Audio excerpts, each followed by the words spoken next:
হরে কৃষ্ণ, প্রণাম সবাইকে। পড়ছি মহাভারতের আদি পর্ব থেকে সংক্ষিপ্ত ক্ষত্রিয় বংশবর্ণন। মহাবীর্য মহাযশা শান্তনু পুত্র ভীষ্ম অষ্টবসুর সহযোগে গঙ্গাগর্ভে জন্মগ্রহণ করেন। শান্তনুর পুত্র ভীষ্ম অষ্টবসুর সহযোগে গঙ্গাগর্ভে জন্মগ্রহণ করেন। আনিমান্ডব্য নামক এক মহর্ষি ত্রিলোকে বিখ্যাত ছিলেন। আনিমান্ডব্যর নামে এক মহর্ষি ত্রিলোকে বিখ্যাত ছিলেন। সেই বেদবেত্তা মহাযশা ভগবান চৌর্যপবাদে শূলে আরোপিত হন। তিনি চোর অপবাদে তাকে শূলে চড়ানো হয়। সেই মান্ডব্য, আনিমান্ডব্য নাম, ওনাকে মান্ডব্য বলেই জানা যায়। এখানে আনিমান্ডব্য নামক মহর্ষি তাকে চোর অপবাদে শূলে দেয়। তিনি শূলরোপণকালে ধর্মকে আহ্বান করিয়া এই কথা কইলেন। তিনি যখন শূলে তাকে চড়ানো হবে, সেই সময় তিনি ধর্মকে আহ্বান করলেন। ধর্মকে আহ্বান করে বললেন, হে ধর্ম, আমি শৈশবকালে ঈশিকাস্ত্র অর্থাৎ কুশ তৃণ মানে কুশ যে পাওয়া যায় দ্বারা এক শকুন্তিকাকে বিদ্ধ করিয়াছিলাম, মানে এক পক্ষীকে বিদ্ধ করেছিলাম। আমার স্মরণ হইতেছে এই দুষ্কর্ম করিয়াছি। আমার মনে পড়ে আমি এই দুষ্কর্মটি করেছি। এই আনিমান্ডব মহর্ষি তদ্ভিন্ন আর কোনো পাপকর্ম করিনি। এছাড়া আমি আর কোনো পাপকর্ম আমি করিনি, কিন্তু আমি তদপেক্ষা সহস্রগুণ তপস্যা করিয়াছি। কিন্তু এই পাপে থেকেও আমি সহস্রগুণ বেশি তপস্যা করেছি। তদ্বারা কি আমার সেই পাপের শাস্তি হয় নাই? মানে আমার সেই যে পাপ, তা কি খণ্ডন হয়নি আমার এই তপস্যা দ্বারা? অন্যান্য প্রাণীবধ অপেক্ষা ব্রাহ্মণবধ গুরুতর পাতক। বলো, যত রকম প্রাণী আছে তার মধ্যে ব্রাহ্মণবধই সব থেকে বেশি পাপী। হে ধর্ম, তুমি ব্রাহ্মণবধ করিতে উদ্যত হওয়াতে এক্ষণে তোমার অন্তরে পাপের সঞ্চার হইয়াছে। কারণ আমার এই যে শূলে চড়াচ্ছে, এটা তোমারই অভিপ্রায়। এর নীতি নির্ধারণ তো তুমিই করে থাকো।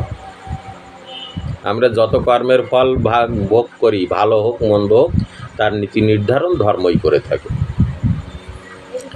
তো এই যে তুমি এই ব্রাহ্মণ বধ করাচ্ছ, এর জন্যে তোমার ভিতরে পাপের সঞ্চার হয়েছে। অতএব আমি অভিশাপ দিতেছি, তুমি শূদ্রজনই প্রাপ্ত হইবে। অতএব আমি এইবার তোমাকে অভিশাপ দিচ্ছি যে তুমি শূদ্র কুলে জন্মগ্রহণ করবে। ধর্ম তদীয় সাপ প্রভাবে বিধুর রূপে শূদ্রজনিতে জন্মগ্রহণ করেন। এই বিদুর শূদ্রজনিতে জন্মগ্রহণ করেন।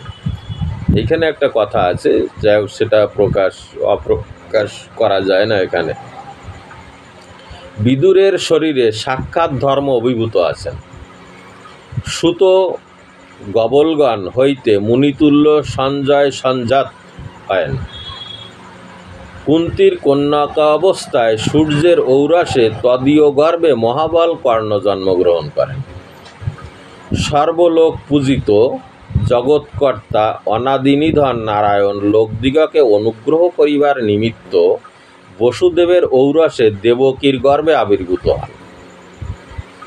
লোকে যাহাকে অব্যক্ত অবিনাশী ব্রহ্ম, ত্রিগুণাত্মক আত্মা, অব্যয় প্রকৃতি, প্রভাব, প্রভু, পুরুষ, বিশ্বকর্মা, সত্যগুণসম্পন্ন, ধ্রুব, অক্ষর, অনন্ত, অচল, দেবহংস, নারায়ণ, বিধাতা, ওয়াজ, মোক্ষস্বরূপ এবং নির্গুণ বলিয়া নির্দেশ করে, সেই সর্বভূত পিতামহ ধর্ম সংবর্ধনের নিমিত্ত অন্ধক বৃঞ্চি বংশে অবতীর্ণ হন।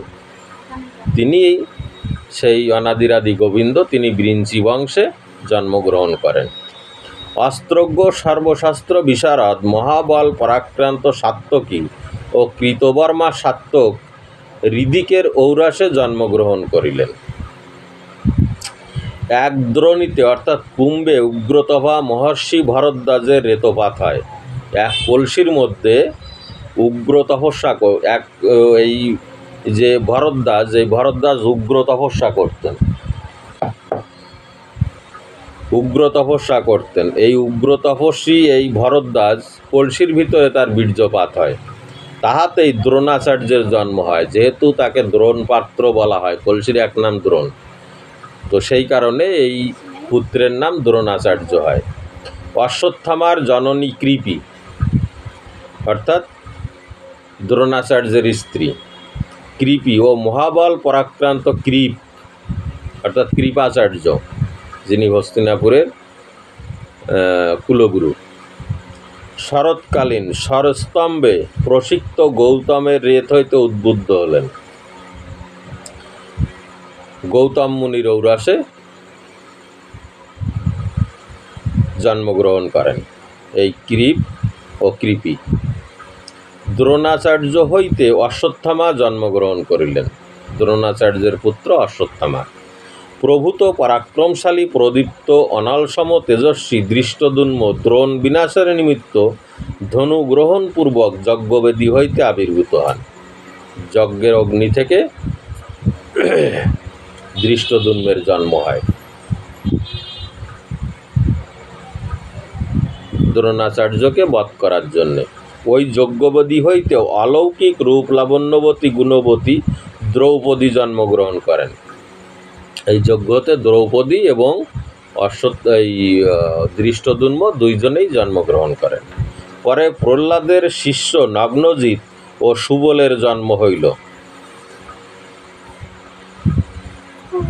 প্রহ্লাদের শিষ্য নগ্নজিৎ ও সুবল গান্ধার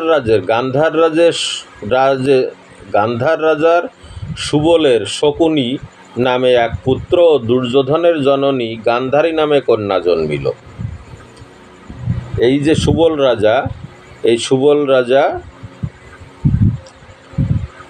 এবং নগ্নজিৎ এরা দুজনেই প্রহ্লাদের শিষ্য। সেই সুবলের থেকে জন্মগ্রহণ করলেন শকুনি নামে এক পুত্র ও দুর্যোধনের জননী গান্ধারী। কিন্তু দৈবকোপে শকুনি অধার্মিক হইয়াছিল। দৈবের ঘটন যে শকুনি অধার্মিক হয়েছিল। রাজা ধৃতরাষ্ট্র ও মহাবল পরাক্রান্ত পাণ্ডু ব্যাসের ঔরসে মহারাজ বিচিত্রবীর্যের ক্ষেত্রে জন্মগ্রহণ করেন। ব্যাসদেবের ঔরসে বিচিত্রবীর্যের ক্ষেত্রে জন্মগ্রহণ করলেন ধৃতরাষ্ট্র ও পাণ্ডু। দৈপায়নের ঔরসে শূদ্রজনিতে ধর্মার্থবেত্তা ধীমান বিদুর জন্মিল এবং বিদুর জন্মগ্রহণ করলেন। পাণ্ডু রাজার দুই স্ত্রীর গর্ভে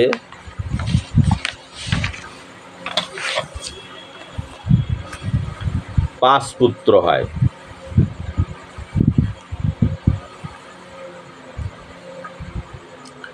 কুন্তী এবং মাদ্রী, পাণ্ডুর দুই স্ত্রীর গর্ভে পাঁচ পুত্র।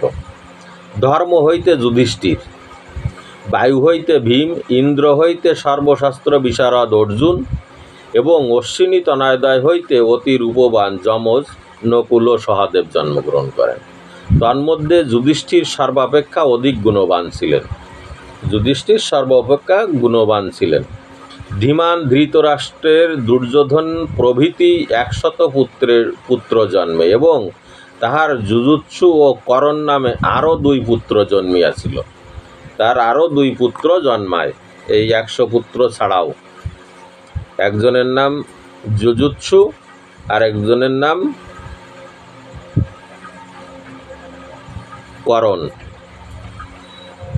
তদনন্তর দুঃশাসন, দুঃসহ, দুর্মশন, বিকর্ণ, চিত্রসেন, বিবিংশতি, জয়, সত্যব্রত, পুরুমিত্র, বৈশ্যাপুত্র, যুযুৎসু এই 11 মহারাজ জন্মিয়াছিলেন। অর্জুনের ঔরসে সুভদ্রার গর্ভে অভিমন্যুর জন্ম হয়। অভিমন্যু কৃষ্ণের ভাগিনেয় ও মহাত্মা পাণ্ডুর পৌত্র। এক দ্রৌপদীর গর্ভে যুধিষ্ঠিরের ঔরসে প্রতিবিন্ধ, ভীমসেনের ঔরসে সুতোষম, অর্জুনের ঔরসে শ্রুতকীর্তি ও নকুলের ঔরসে শতানিক এবং সহদেবের ঔরসে শ্রুতসেন এই পঞ্চপুত্র জন্মগ্রহণ করে। দ্রৌপদীর স্বামীর 5 পুত্র। ভীমের ঔরসে হিড়িম্বার গর্ভে ঘটোৎকচের জন্ম হয় এবং ভীমের ঔরসে ঘটোৎকচ জন্মায় হিড়িম্বার গর্ভে। দ্রুপদ রাজার শিখণ্ডী নামী এক কন্যা জন্মে। স্থন নামে এক যক্ষ আপন প্রিয় কার্য সম্পাদন করিবার অভিপ্রায় যাহাকে পুরুষ করিয়া রাখিয়াছিল। এতদ্ভিন্ন কুরু পাণ্ডবদিগের যুদ্ধে শত সহস্র রাজা সংগ্রাম বাসনায় সমাগত হইয়াছিলেন। তাদের যুদ্ধে শত সহস্র রাজারা এসেছিল। সেই অসংখ্য রাজাগণের নাম অযুতবর্ষেও নির্দেশ করা দুষ্কর। অতএব এই উপাখ্যানের মধ্যে যাহারা প্রধান তাহাদিগেরই নাম কীর্তন হইল। যারা প্রধান তাদের নামই বলা হলো। এরপরে প্রাচীন রাজ্য সংস্থান এর পরের পর্বে।